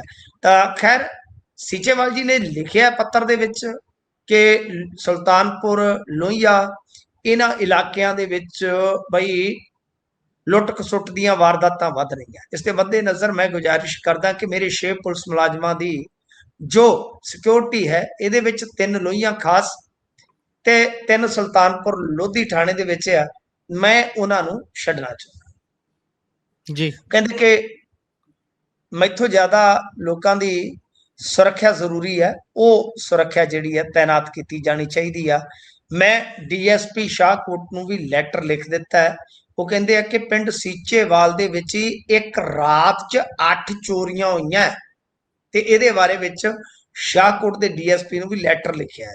ਤੇ ਮੈਂ ਪਹਿਲਾਂ ਹੀ ਮਨਾ ਕੀਤਾ ਸੀਗਾ, ਫਿਰ ਵੀ 6 ਗਨਮੈਨ ਦਿੱਤੇ ਆ, 3 ਪਿੰਡ ਦੇ ਵਿੱਚ ਤੇ 3 ਗਨਮੈਨ ਸੀਚੇਵਾਲ ਦੇ ਨਾਲ ਰਹਿੰਦੇ ਆ। ਇਹ ਯਾਨੀ ਟੋਟਲ 6 ਹੋ ਗਏ। ਦੇਖੋ ਗੱਲ ਇਹ ਆ ਕਿ ਆਪਾਂ ਜੇ ਵੇਖੀਏ ਸੰਤ ਸੀਚੇਵਾਲ ਨੇ ਤੇ ਇਹਨਾਂ ਦੀ ਬਿਲਕੁਲ ਪੋਲ ਪੱਟੀ ਖੋਲ ਦਿੱਤੀ ਕਿ ਉਹਨਾਂ ਦੇ ਆਪਣੇ ਪਿੰਡ ਦੇ ਵਿੱਚ ਹੀ 8 ਥਾਂ ਤੇ ਚੋਰੀ ਜੀ। ਸਰ ਅੱਜ ਕੱਲ ਚੋਰੀ ਦਾ ਤੇ ਇਹੋ ਜਿਹਾ ਹਾਲ ਆ ਕਿ ਅਗਲਾ ਮਿੱਟੀ ਦੀ ਟਰਾਲੀ ਲਵਾ ਲਵੇ ਤੇ ਉੱਥੇ ਮੰਜਾ ਡਾਉਂਦਾ ਹੈ। ਜੀ 1500 2000 ਦੀ ਮਿੱਟੀ ਆ, ਮਿੱਟੀ ਚੁੱਕ ਕੇ ਲੈ ਜਾਂਦੇ ਚੋਰ। ਤੇ ਇਹੋ ਜਿਹੇ ਨਖੱਤੇ ਚੋਰ ਨੇ, ਛੱਡਦੇ ਹੀ ਕੁਛ ਨਹੀਂ। ਭੜੋਲਿਆਂ ਚੋਂ ਦਾਣੇ ਲੈ ਜਾਂਦੇ ਆ, ਅੱਖਾਂ ਚੋਂ ਸੁਰਮਾ ਲੈ ਜਾਂਦੇ ਆ। ਲੋਕ ਤੇ ਸਰੈਂਡਰ ਕਰ ਜਾਂਦੇ ਨੇ, ਜਿਵੇਂ ਨਰਿੰਦਰ ਸਰੈਂਡਰ, ਕਿ ਬਾਈ ਤੁਸੀਂ ਲੈ ਲਓ ਜਿਹੜੀ ਚੀਜ਼ ਚਾਹੀਦੀ ਹੈ ਤੁਹਾਨੂੰ, ਲੈ ਜਾਓ। ਕੰਨਾਂ ਦੀਆਂ ਵਾਲੀਆਂ ਚਾਹੀਦੀਆਂ ਉਹ ਲੈ ਜਾਓ, ਡੰਗ ਸਾਰ ਲਓ। ਜੇ ਬਟਵਾ ਚਾਹੀਦਾ ਲੈ ਜਾਓ, ਚਲੋ ਕੋਈ ਗੱਲ ਨਹੀਂ, ਔਖਾ ਸੌਖਾ ਟਾਈਮ ਆਉਂਦਾ ਰਹਿੰਦਾ। ਜੇ ਕੋਈ ਸਵਾਰੀ ਦੀ ਕਮੀ ਹੈ, ਸਕੂਟਰ ਕਾਰ ਲੈ ਜਾਓ ਖੋ ਕੇ, ਕੋਈ ਗੱਲ ਨਹੀਂ, ਕਿਸਮਤ ਚੰਗੀ ਜੀ ਹੋਈ ਕਿਤੇ ਗਾਂ ਠਾਣੇ 'ਚ ਮਿਲ ਜਾਏਗੀ। ਅਦਰਵਾਈਜ਼ ਲੈ ਲਓ ਨਜ਼ਾਰੇ, ਲੈ ਲਓ ਕਿਸ਼ਤਾਂ, ਅਸੀਂ ਭਰੀ ਚੱਲਾਂਗੇ। ਚਲੋ ਅਗਲੇ ਜਨਮ ਸਹੀ ਫਲ ਮਿਲਣਾ। ਕਿ ਪੰਜਾਬ ਦੇ ਲੋਕਾਂ ਦਾ ਕਿਸਮਤ ਦਾ ਤੇ ਦਿਵਾਲਾ ਨਿਕਲਿਆ ਪਿਆ ਸਰ। ਦੂਜੀ ਗੱਲ ਉਹ ਕਹਿੰਦੇ ਮੈਂ ਗਨਮੈਨ ਮੰਗੇ ਨਹੀਂ, 6 ਗਨਮੈਨ ਮੈਨੂੰ ਦੇ ਦਿੱਤੇ ਆ। ਨਾਲੇ ਉਹ ਸੰਤ ਬੰਦੇ ਆ, 6 ਗਨਮੈਨ, ਉਹਨਾਂ ਦੇ ਨਾਲ ਦੱਸੋ ਕੀ ਕਰਨੇ ਆ। ਕਮਾਲ ਆ। ਤਾਂ ਲਾਅ ਐਂਡ ਆਰਡਰ ਦਾ ਜਿਹੜਾ ਜਲੂਸ ਨਿਕਲਿਆ ਸੀਗਾ, ਸੀਚੇਵਾਲ ਸਾਹਿਬ ਨੇ ਸਾਫ਼ ਕਰ ਦਿੱਤਾ ਕਿ ਭਾਈ ਇਹਨੂੰ ਸੰਭਾਲੋ, ਮੇਰੇ ਵਾਲੇ ਵੀ ਲੈ ਜਾਓ ਗਨਮੈਨ, ਤੇ ਇਹਨਾਂ ਨੂੰ ਪੁੱਛ ਲਓ। ਚਲੋ ਸੀਚੇਵਾਲ ਸਾਹਿਬ ਸਿੱਧੇ ਰੂਪ ਚ ਤੇ ਨਹੀਂ ਬੋਲਦੇ ਆ, ਸਿੱਧੇ ਰੂਪ ਚ ਤੇ ਬੋਲ ਹੀ ਗਏ ਜੀ ਪਰ ਗੱਲ ਇਹ ਹੈ ਕਿ ਸੀਚੇਵਾਲ ਸਾਹਿਬ ਨੂੰ ਥੋੜਾ ਜਿਹਾ ਹੋਰ ਬੋਲਣਾ ਚਾਹੀਦਾ ਹੈ ਕਿ ਵਸੋਂ ਦੇ ਹਿਸਾਬ ਨਾਲ, ਕ੍ਰਾਈਮ ਦੇ ਹਿਸਾਬ ਨਾਲ ਸਾਡੀ ਨਫਰੀ ਬੜੀ ਥੋੜੀ ਆ, ਭਰਤੀ ਵਧਾਉਣ ਦੀ ਜ਼ਰੂਰਤ ਆ ਜੀ। ਖੈਰ ਬੜੀ ਸ਼ਰਮਨਾਕ ਗੱਲ ਆ।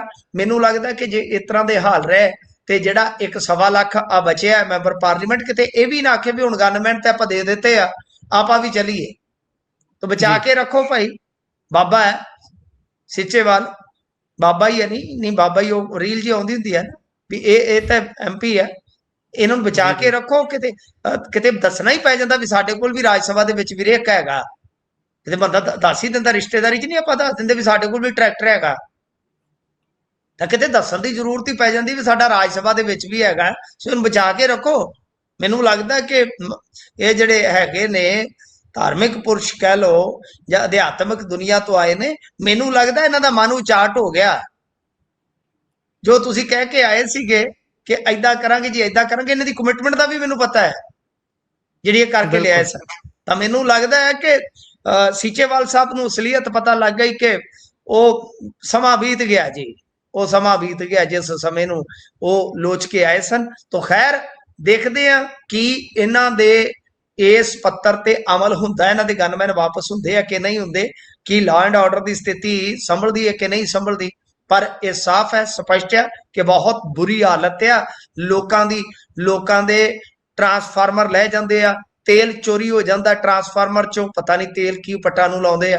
ਤੇ ਇਸ ਤੋਂ ਇਲਾਵਾ ਪੰਜਾਬ ਦੀ ਧਰਤੀ ਨੇ ਤੇ ਉਹ ਕਹਿਰ ਦਾ ਦਿਨ ਵੇਖਿਆ ਜਦੋਂ ਲੱਸੀ ਲੈ ਗਏ ਇੱਕ ਬੰਦੇ ਤੋਂ, ਵਿਚਾਰੇ ਤੋਂ, ਗਰੀਬ ਤੋਂ ਖੋ ਕੇ ਡੋਲੂ ਲੱਸੀ ਦਾ ਹੀ ਲੈ ਗਏ ਸਾਹਿਬ ਜੀ। ਬਿਲਕੁਲ ਬਿਲਕੁਲ ਇਹੋ ਜਿਹੀਆਂ ਘਟਨਾਵਾਂ ਵੀ ਵਾਪਰਦੀਆਂ ਨੇ। ਖੈਰ ਇਸ ਤੋਂ ਅੱਗੇ ਵਧੀਏ ਤਾਂ ਉਧਰ ਮਨਪ੍ਰੀਤ ਆਲੀ ਹੁਣੀ ਕੁਝ ਕਹਿ ਰਹੇ ਸੀ ਬੀਬੀ ਖਾਲੜਾ ਹੋਣਾ ਨੂੰ ਚੋਣ ਲੜਾਉਣ ਨੂੰ ਲੈ ਕੇ, ਤੇ ਇਸ ਤੇ ਬੀਬੀ ਖਾਲੜਾ ਹੋਣਾ ਨੇ ਵੀ ਕੋਈ ਦਿੱਤਾ ਪੱਖ ਜੀ?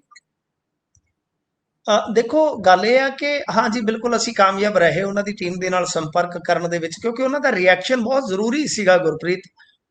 ਖਬਰ ਜਿਹੜੀ ਹੈ ਬਈ ਗੱਲ ਇਹ ਆ ਕਿ ਜਿਵੇਂ ਆਪਾਂ ਹੁਣ ਇਸ ਸਮੇਂ 'ਚ ਦੇਖਦੇ ਆ ਕਿ ਖਾਲੜਾ ਜੀ ਦਾ ਨਾਮ ਬਹੁਤ ਵੱਡਾ ਹੋ ਗਿਆ ਫਿਲਮ ਕਰਕੇ। ਇਸ ਤੋਂ ਇਲਾਵਾ ਜੇ ਆਪਾਂ ਵੇਖੀਏ ਤਾਂ ਅਕਾਲੀ ਦਲ ਵਾਰਸ ਪੰਜਾਬ ਦੇ ਨੂੰ ਜੇ ਮੰਨ ਲਓ ਬੀਬੀ ਜੀ ਕੈਂਡੀਡੇਟ ਮਿਲ ਜਾਂਦੇ ਆ, ਕੱਲਾ ਜੋ ਦਾਖਾ ਕਹਿ ਰਹੇ ਆ, ਦਾਖਾ ਦੇ ਵਿੱਚ ਤੇ ਬਿਲਕੁਲ ਇਹ ਗੱਲ ਮੰਨਣ ਵਾਲੀ ਆ ਕਿ ਇਹਨਾਂ ਦਾ ਹੋਲਡ ਬਹੁਤ ਹੈ, ਬਿਹਤਰੀਨ ਟੀਮ ਹੈ ਇਹਨਾਂ ਦੇ ਕੋਲ, ਬਿਹਤਰੀਨ ਟੀਮ ਹੈ। ਤਾਂ ਗੱਲ ਇਹ ਆ ਕਿ ਦਾਖਾ ਹੀ ਨਹੀਂ, ਪੂਰੇ ਪੰਜਾਬ ਦੇ ਵਿੱਚ ਇਸ ਚੀਜ਼ ਦਾ ਅਸਰ ਪੈ ਸਕਦਾ ਕਿਉਂਕਿ ਸੈਂਟੀਮੈਂਟ ਹੈ। ਪਰ ਗੱਲ ਇਹ ਹੈ ਕਿ ਪੇਸ਼ਕਸ਼ ਇੱਕ ਵੱਖਰਾ ਵਿਸ਼ਾ ਹੁੰਦਾ, ਪੇਸ਼ਕਸ਼ ਤੇ ਅਮਲ ਇੱਕ ਦੂਸਰਾ ਵਿਸ਼ਾ ਹੁੰਦਾ। ਤਾਂ ਜਦੋਂ ਅਸੀਂ ਸੰਪਰਕ ਕੀਤਾ ਕਿ ਕੀ ਬੀਬੀ ਖਾਲੜਾ ਜੀ ਇਲੈਕਸ਼ਨ ਲੜ ਸਕਦੇ ਆ, ਤਾਂ ਉਹਨਾਂ ਦੀ ਟੀਮ ਦਾ ਜਿਹੜਾ ਕੰਮਕਾਰ ਦੇਖਦੇ ਇੱਥੇ, ਜਿਨ੍ਹਾਂ ਦੇ ਨਾਲ ਸਾਡੇ ਅੱਗੇ ਵੀ ਕਈ ਵਾਰ ਸੰਪਰਕ ਹੋਏ ਨੇ, ਗੱਲਬਾਤ ਕੀਤੀ ਆ, ਤਾਂ ਉਹਨਾਂ ਨੇ ਕਿਹਾ ਕਿ ਮਿੰਟੂ ਬਈ ਉਹੀ ਚੀਜ਼ ਫੇਰ ਪੜ ਲਾ।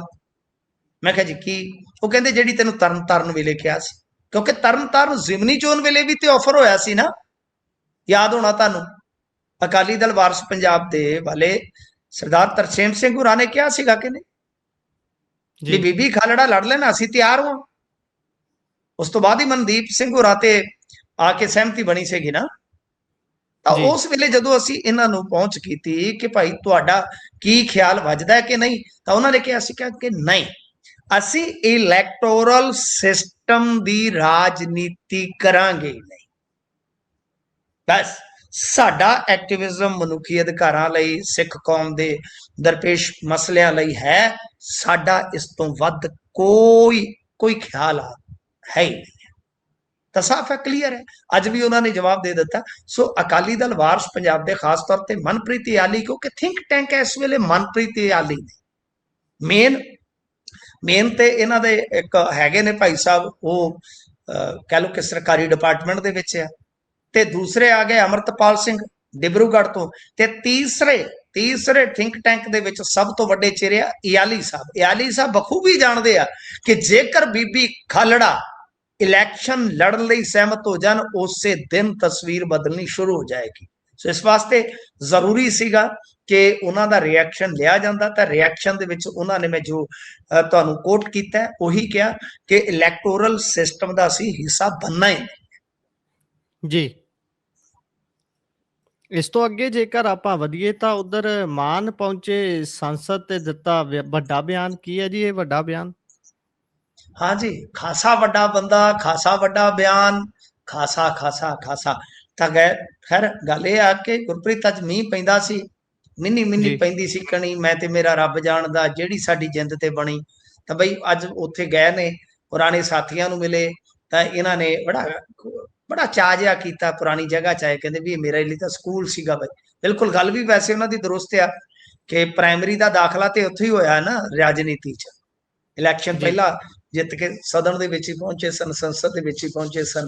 ਤਾਂ ਬਾਹਰ ਆ ਕੇ ਇਹਨਾਂ ਨੇ ਜਿਹੜਾ ਵੱਡਾ ਬਿਆਨ ਦਿੱਤਾ ਹੈ, ਵੱਡਾ ਬਿਆਨ ਇਹ ਦਿੱਤਾ ਹੈ ਕਿ ਸਾਡੇ ਇੱਥੇ ਸਿੰਗਲ ਪੇਪਰ ਲੀਕ ਨਹੀਂ ਹੋਇਆ ਜੀ। ਤੇ ਜਦੋਂ ਪੱਤਰਕਾਰਾਂ ਨੇ ਕਿਹਾ ਕਿ ਅਕਾਲੀ ਦਲ ਤੇ ਤੁਹਾਡੇ ਖਿਲਾਫ, ਯਾਨੀ ਮੁੱਖ ਮੰਤਰੀ ਸਾਹਿਬ ਨੂੰ ਸਵਾਲ ਕਰ ਰਹੇ ਸਨ ਕਿ ਤੁਹਾਡੇ ਸਿੱਖਿਆ ਮੰਤਰੀ ਦੇ ਖਿਲਾਫ ਮੋਰਚਾ ਖੋਲ ਕੇ ਬੈਠੇ ਆ, ਉਹ ਕਹਿੰਦੇ ਕਿ ਨਹੀਂ, ਇਹ ਸਿਰਫ ਇੱਕ ਘਟਨਾ ਜਿਹੜੀ ਹੋਈ ਹੈ, ਨਕਲ ਦੀ ਘਟਨਾ ਹੋਈ ਆ ਕਿ ਕਿਸੇ ਬੱਚੇ ਨੇ ਪੈਨ ਰਾਹੀਂ ਫੋਟੋ ਖਿੱਚ ਕੇ ਬਾਹਰ ਭੇਜ ਦਿੱਤੀ ਸੋਲਵਰ ਨੂੰ, ਤੇ ਸਾਨੂੰ 15 ਮਿੰਟਾਂ ਚ, ਵਿਦਨ 15 ਮਿੰਟਾਂ ਚ ਪਤਾ ਲੱਗ ਗਿਆ, ਤੇ ਇਹ ਅਸੀਂ ਫੜ ਲਿਆ। ਕਹਿੰਦੇ ਵੀ ਕਾਲੀ ਹੈ ਕਿੰਨੇ ਕਿਹਾ, ਕੀ ਕਰਨਾ ਹੈ? ਉਹ ਫਿਰ ਉਹ ਕਹਿੰਦੇ ਵੀ ਭਾਰਤੀ ਜਨਤਾ ਪਾਰਟੀ ਵਾਲੇ ਵੀ ਅੱਜ ਅਸਤੀਫਾ ਮੰਗ ਰਹੇ ਨੇ। ਉਹ ਕਹਿੰਦੇ ਜੀ ਭਾਰਤੀ ਜਨਤਾ ਪਾਰਟੀ ਵਾਲੇ ਆਪਣੇ ਜੰਤਰ ਮੰਤਰ ਵੇਖਣ, ਪੰਜਾਬ ਅਸੀਂ ਆਪੇ ਵੇਖ ਲਾਂਗੇ। ਗੱਲਾਂ ਗੋਲਮੋਲ ਜੀਆਂ, ਮਾਝੇ ਦੇ ਚੰਨ ਮੱਖਣਾ ਵੇ ਗੱਲਾਂ ਗੋਲਮੋਲ ਕਰਦਾ ਹੈ। ਤੇ ਗੱਲ ਇਹ ਆ, ਨਾਲੇ ਸਾਡੇ ਉੱਤੇ ਮਰਦਾ ਹੈ ਤੇ ਨਾਲੇ ਦੁਨੀਆ ਤੋਂ ਡਰਦਾ ਹੈ। ਤਾਂ ਗੱਲ ਗੋਲਮੋਲ ਜੀ ਕਰ ਗਏ ਨੇ, ਕੋਈ ਜ਼ਿਆਦਾ ਵਜ਼ਨਦਾਰ ਗੱਲ ਨਹੀਂ ਕੀਤੀ। ਅੱਛਾ, ਜਦੋਂ ਤੁਸੀਂ ਇਸ ਬਿਆਨ ਤੇ ਜਾਓਗੇ ਗੁਰਪ੍ਰੀਤ, ਇਹਨਾਂ ਦਾ ਆਪਣਾ ਹੀ ਟਵੀਟ ਵੇਖ ਲਓ 2023 ਵਾਲਾ, ਜਿਹਦੇ ਵਿੱਚ ਖੁਦ ਇਹਨਾਂ ਨੇ ਪੇਪਰ ਲੀਕ ਮਾਮਲੇ 'ਚ ਐਕਸ਼ਨ ਦਾ ਐਲਾਨ ਕੀਤਾ ਹੋਇਆ ਹੈ। ਤੁਸੀਂ ਵੇਖੋ ਕਿ ਸਦਨ ਦੇ ਕੰਪਲੈਕਸ ਦੇ ਵਿੱਚ ਖਲੋ ਕੇ, ਹਾਊਸ ਦੇ ਬਾਹਰ ਖਲੋ ਕੇ ਮਾਨ ਸਾਹਿਬ ਫੇਰ ਝੂਠ ਬੋਲਦਾ ਹੈ। ਮੈਂ ਤੁਹਾਨੂੰ ਦੱਸਿਆ ਨਾ ਕਿ ਤੁਸੀਂ ਭਾਵੇਂ 36 ਝੂਠ ਫੜਨ ਵਾਲੀਆਂ ਮਸ਼ੀਨਾਂ ਲਾ ਲਓ, ਉਹ ਟੂ ਕਰੀ ਜਾਣ, ਜੋ ਮਰਜ਼ੀ ਕਰੀ ਜਾਣ, ਭਾਵੇਂ ਚੁੰਡੀਆਂ ਵੀ ਵੱਢੀ ਜਾਣ, ਮਾਨ ਸਾਹਿਬ ਨਹੀਂ ਪਰਵਾਹ ਕਰਦੇ, ਉਹ ਤੇ ਨਿਕਲ ਜਾਣਗੇ ਬਹਿ ਬਹਿ ਕੇ। ਤਾਂ ਬਈ ਐਸੀ ਗੱਲ ਹੈ ਕਿ ਆਪ ਦਾ ਹੀ ਟਵੀਟ ਹੈ ਇਹਨਾਂ ਦਾ ਜੀ, ਜੋ ਪੇਪਰ ਲੀਕ ਦੇ ਮਾਮਲੇ 'ਚ ਸੀਗਾ। ਹਾਂ, ਇਹ ਕਿਹਾ ਜਾ ਸਕਦਾ ਹੈ ਕਿ ਠੀਕ ਆ ਬਈ, ਹੋ ਜਾਂਦਾ ਹੈ, ਅਸੀਂ ਆਪ ਦੀ ਜਿਹੜੀ ਪ੍ਰਣਾਲੀ ਹੈ ਉਸ ਨੂੰ ਦਰੁਸਤ ਕਰਨ ਦਾ ਤਹਈਆ ਕਰਾਂਗੇ, ਤਾਂ ਅਮਲ ਕਰਾਂਗੇ, ਠੀਕ ਆ, ਉਹ ਗੱਲਾਂ ਹੋਣੀਆਂ ਚਾਹੀਦੀਆਂ ਨੇ। ਅਸਤੀਫਾ ਵੀ ਠੀਕ ਆ, ਜੇ ਬਈ ਤੁਹਾਨੂੰ ਚੰਗਾ ਲੱਗਦਾ ਅਸਤੀਫਾ, ਤੇ ਮੈਂ ਤੇ ਕਹਿੰਦਾ ਕਿ ਜੇ ਮੰਗਣਾ ਹੀ ਆ ਓਪੋਜੀਸ਼ਨ ਨੂੰ ਚਾਹੀਦਾ, ਤੇ ਫਿਰ ਸਿੱਧਾ ਮਾਨ ਸਾਹਿਬ ਦਾ ਹੀ ਮੰਗਣ। ਅਕਾਊਂਟੇਬਿਲਿਟੀ ਤਾਂ ਇਹਨਾਂ ਦੀ ਆ। PSSS ਵੀ ਤੁਹਾਨੂੰ ਪਤਾ ਮੇਨ ਤੱਕ ਕਹਾਣੀ ਉਹਦੀ ਆ। ਜਿੰਨਾ ਵੀ ਹੁਣ ਤੱਕ ਆ ਮਾਮਲਾ ਇਹਨਾਂ ਦੇ ਰਾਜ ਦੇ ਵਿੱਚ ਹੋਇਆ, ਉਹਦੇ 'ਚ ਜ਼ਿਆਦਾ ਤੇ ਉਹਨਾਂ ਦਾ ਹੀ ਹੋਇਆ। ਬਿਲਕੁਲ, ਜਵਾਬਦੇਹੀ ਤੇ ਮੁੱਖ ਮੰਤਰੀ ਦੀ ਤੈਅ ਹੋਣੀ ਚਾਹੀਦੀ। ਅਸਤੀਫਾ ਤੇ ਚਲੋ ਦੇਣਾ ਨਾ ਦੇਣਾ ਇਹਨਾਂ ਦੇ ਹੱਥ ਆ। ਸੋ ਇੱਕ ਵਾਰ ਫੇਰ ਇਹ ਸਦਨ 'ਚ ਗਏ ਨੇ, ਸਦਨ ਦੇ ਬਾਹਰ ਇਹਨਾਂ ਨੇ ਖਲੋ ਕੇ ਜੋ ਬਿਆਨ ਦਿੱਤਾ ਉਹ ਵੀ ਕਾਫੀ ਧਿਆਨ ਮੰਗਦਾ ਜੀ। ਬਿਲਕੁਲ। ਤੇ ਉਧਰ ਪੀਯੂ ਦੇ ਵਿੱਚ ਬੜੀ ਦਰਦਨਾਕ ਘਟਨਾ ਵਾਪਰੀ ਹੈ। ਇੱਕ ਸਕਾਲਰ ਖੋਹ ਲਈ ਹੈ, ਇੱਕ ਕਰੰਟ ਲੱਗਣ ਦੇ ਨਾਲ ਖੋਲੀ ਗਈ ਹੈ, ਇੱਕ ਉਸਨੇ ਜਾਨ ਗਵਾ ਦਿੱਤੀ ਆਪਣੀ। ਜ਼ਿੰਮੇਵਾਰਾਂ ਤੇ ਕਾਰਵਾਈ ਦੀ ਮੰਗ ਵੈਸੇ ਸਾਥ ਜਥੇਬੰਦੀ ਦੀ ਮੈਂ ਹੁਣੇ ਵੀਡੀਓ ਦੇਖ ਰਿਹਾ, ਸਾਹਮਣੇ ਆਈ ਹੈ। ਉਹ ਕਰ ਰਹੇ ਨੇ ਵੀ ਅਕਾਊਂਟੇਬਿਲਿਟੀ ਇੱਥੇ ਵੀ ਤੈਅ ਜ਼ਰੂਰ ਹੋਣੀ ਚਾਹੀਦੀ ਹੈ। ਇਹ ਪੀਯੂ 'ਚ ਕਿਵੇਂ ਵਾਪਰੀ ਹੈ ਜੀ ਇਹ ਘਟਨਾ? ਗੁਰਪ੍ਰੀਤ, ਅੱਜ ਮੇਰੇ ਖਿਆਲ ਦੇ ਨਾਲ ਸਵੇਰ ਦੀ ਇਹ ਘਟਨਾ ਹੈ, ਜਦੋਂ ਇਹ ਜੀ, ਲੜਕੀ ਜਾ ਰਹੀ ਸੀਗੀ ਤੇ ਠੀਕ ਉਸ ਸਮੇਂ ਇਸ ਨੂੰ ਕਰੰਟ ਲੱਗਦਾ ਹੈ ਪੀਯੂ ਦੇ ਜੀ, ਵਿੱਚ, ਤੇ ਉਸ ਤੋਂ ਬਾਅਦ ਹੜਕੰਪ ਮਚ ਜਾਂਦਾ ਹੈ। ਔਰ ਬਹੁਤ ਪੜਾਕੂ ਕੁੜੀ, ਬਹੁਤ ਕਹਿ ਲੋ ਕਿ ਤਗੜਾ ਟੈਲੈਂਟ ਔਰ ਬਦਕਿਸਮਤੀ ਦੇਖੋ ਇਸ ਲੜਕੀ ਦੀ, ਕਿ ਲੜਕੀ ਦੀ ਸ਼ਾਦੀ ਸੀ ਅਗਲੇ ਮਹੀਨੇ, ਗਰਲਸ ਜੀ, ਹੋਸਟਲ ਤੋਂ ਆਪਣੇ ਡਿਪਾਰਟਮੈਂਟ ਨੂੰ ਜਾ ਰਹੀ ਸੀ। ਇਸੇ ਦੌਰਾਨ ਅਚਾਨਕ ਕੱਚੇ ਰਾਹ ਤੇ ਇਹ ਥੱਲੇ ਡਿੱਗ ਪੈਂਦੀ ਹੈ। ਇਹ ਦੇਖ ਕੇ ਸਟੂਡੈਂਟਸ ਉਹਨੂੰ ਚੁੱਕਣ ਲਈ ਦੌੜੇ ਆ। ਜਦੋਂ ਤੱਕ ਉਹ ਹਸਪਤਾਲ ਖੜੀ ਗਈ, ਉਦੋਂ ਤੱਕ ਉਹਦੀ ਮੌਤ ਹੋ ਚੁੱਕੀ ਸੀ। 28 ਜੀ, ਸਾਲ ਦੀ ਹੈ, ਮਹਿੰਦਰਗੜ੍ਹ ਹਰਿਆਣੇ ਦੀ ਰਹਿਣ ਵਾਲੀ ਆ। ਤੇ ਸ਼ੁਰੂਆਤੀ ਜਿਹੜੀ ਜਾਂਚ ਹੈ, ਯਾਨੀ ਉਹਦੇ ਚ ਕਿਤੇ ਨਾ ਕਿਤੇ ਇਹ ਇੱਕ ਸ਼ੰਕਾ ਹੈ, ਪੁਸ਼ਟੀ ਨਹੀਂ ਹੈ ਹਾਲੇ, ਕਿ ਪਾਣੀ ਦੇ ਵਿੱਚ ਕਰੰਟ ਹੋ ਸਕਦਾ ਹੈ। ਜੀ, ਇੱਧਰ ਜੇ ਤੁਸੀਂ ਵੇਖੋਗੇ ਆ ਦੇਰ ਸ਼ਾਮ ਤੱਕ ਦੇ ਵਿਜ਼ੂਅਲ ਵੀ ਆ, ਕਿ ਜਿਹੜੇ ਸਟੂਡੈਂਟਸ ਨੇ, ਜਿਹੜੇ ਬੱਚੇ ਨੇ, ਉਹ ਇਸ ਬੱਚੀ ਦੀ ਮੌਤ ਤੋਂ ਬਾਅਦ ਰੋਹ ਦੇ ਵਿੱਚ ਆ ਗਏ। ਵੀਸੀ ਜੀ, ਪ੍ਰੋਫੈਸਰ ਰੇਨੂ ਵਿਜ ਦੇ ਦਫ਼ਤਰ ਦਾ ਘਰਾਓ ਕਰ ਦਿੱਤਾ ਉਹਨਾਂ ਨੇ, ਗੇਟ ਤੋੜ ਕੇ ਅੰਦਰ ਵੜ ਗਏ ਨੇ। ਮਾਹੌਲ ਬੇਹੱਦ ਤਣਾਅਪੂਰਨ ਆ। ਕੈਂਪਸ ਦੇ ਵਿੱਚ ਚੰਡੀਗੜ੍ਹ ਪੁਲਿਸ ਤੈਨਾਤ ਕੀਤੀ ਗਈ ਆ, ਤੇ ਜਿਹੜੀਆਂ ਵਿਦਿਆਰਥਣਾਂ ਨੇ ਇਸ ਬੱਚੀ ਦੇ ਹੱਕ ਦੇ ਵਿੱਚ ਧਰਨੇ ਤੇ ਬੈਠ ਗਈਆਂ, ਤੇ ਪ੍ਰਸ਼ਾਸਨ ਦੇ ਖਿਲਾਫ ਬੜੀ ਜ਼ਬਰਦਸਤ ਨਾਅਰੇਬਾਜ਼ੀ ਕੀਤੀ ਜਾ ਰਹੀ ਹੈ। ਗੁਰਪ੍ਰੀਤ, ਇੱਕ ਤੇ ਜਾਂਚ ਹੋਣੀ ਚਾਹੀਦੀ ਆ, ਕਿਉਂਕਿ ਦੇਖੋ ਮੈਂ ਬਿਲਕੁਲ, ਜਿਵੇਂ ਕਿਹਾ ਕਿ ਮੌਸਮ ਖਰਾਬ ਸੀਗਾ, ਬਾਰਿਸ਼ ਦਾ ਟਾਈਮ ਸੀਗਾ, ਹੋ ਸਕਦਾ ਕਰੰਟ ਆਇਆ ਹੋਵੇ, ਪਰ ਜੇ ਕਰੰਟ ਆਇਆ ਤੇ ਨਾ ਕਿਤੇ ਨਲਾਇਕੀ ਹੈ। ਇਸ ਗੱਲੋਂ ਜੀ, ਆਪਣਾ ਪੰਜਾਬ ਬੜਾ ਐਡਵਾਂਸ ਹੈ ਸਰ। ਬੱਦਲ ਪਾਕਿਸਤਾਨ ਚ ਹੁੰਦਾ ਤੇ ਬਿਜਲੀ ਇੱਥੇ ਬੰਦ ਕਰ ਦਿੱਤੀ ਜਾਂਦੀ ਹੈ ਪਿੰਡਾਂ ਦੀ, ਇਹਨਾਂ ਖਿਆਲ ਰੱਖਦੇ ਬਿਲਕੁਲ, ਆ। ਠੀਕ ਹੈ ਨਾ ਜੀ। ਕਿਤੇ ਕਬੂਤਰ ਵੀ ਬਹਿ ਜਾਵੇ ਤਾਰਾਂ ਤੇ, ਉਹਦਾ ਪੂੰਝਾ ਵੀ ਹਿੱਲ ਜਾਵੇ ਤੇ ਲਾਈਟ ਬੰਦ ਕਰ ਦਿੱਤੀ ਜਾਂਦੀ ਹੈ, ਤੇ ਤਾਰਾਂ ਨਾ ਲੱਗ ਜਾਣ, ਇੰਨੀਆਂ ਨੀਵੀਆਂ ਨੇ ਤਾਰਾਂ। ਜੀ, ਠੀਕ ਹੈ ਨਾ ਜੀ। ਬਿਲਕੁਲ, ਸੋ ਗੱਲ ਇਹ ਹੈ ਕਿ ਅਸੀਂ ਇਹ ਦੇਖਿਆ, ਸਾਡਾ ਪੀਐਸਪੀਸੀਐਲ ਬਹੁਤ ਖਿਆਲ ਰੱਖਦਾ। ਇਹ ਤੇ ਮੀਂਹ ਪੈ ਜਾਵੇ ਤੇ 3 ਦਿਨ ਸ਼ਾਇਦ ਨਾ ਹੀ ਛੱਡੇ ਲਾਈਟ, ਕਹਿੰਦਾ ਵੀ ਚਲੋ ਸੁੱਕ ਜਾਵੇ, ਜਦੋਂ ਸੋਕਾ ਹੋ ਜਾਏਗਾ ਉਦੋਂ ਲਾਈਟ ਛੱਡ ਦਿਆਂਗੇ।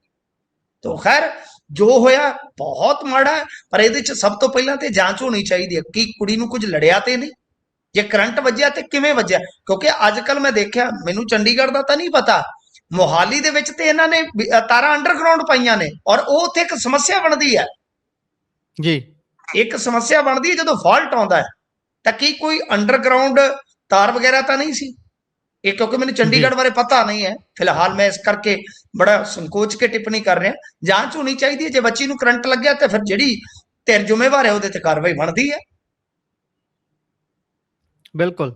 ਇਸੇ ਦੇ ਨਾਲ ਪ੍ਰੋਗਰਾਮ ਦਾ ਸਮਾਂ ਇੱਥੇ ਹੀ ਸਮਾਪਤ ਹੁੰਦਾ ਹੈ। ਤੁਸੀਂ ਜੁੜੇ, ਜਾਣਕਾਰੀਆਂ ਸਾਂਝੀਆਂ ਕੀਤੀਆਂ, ਬਹੁਤ ਬਹੁਤ ਧੰਨਵਾਦ ਜੀ। ਧੰਨਵਾਦ।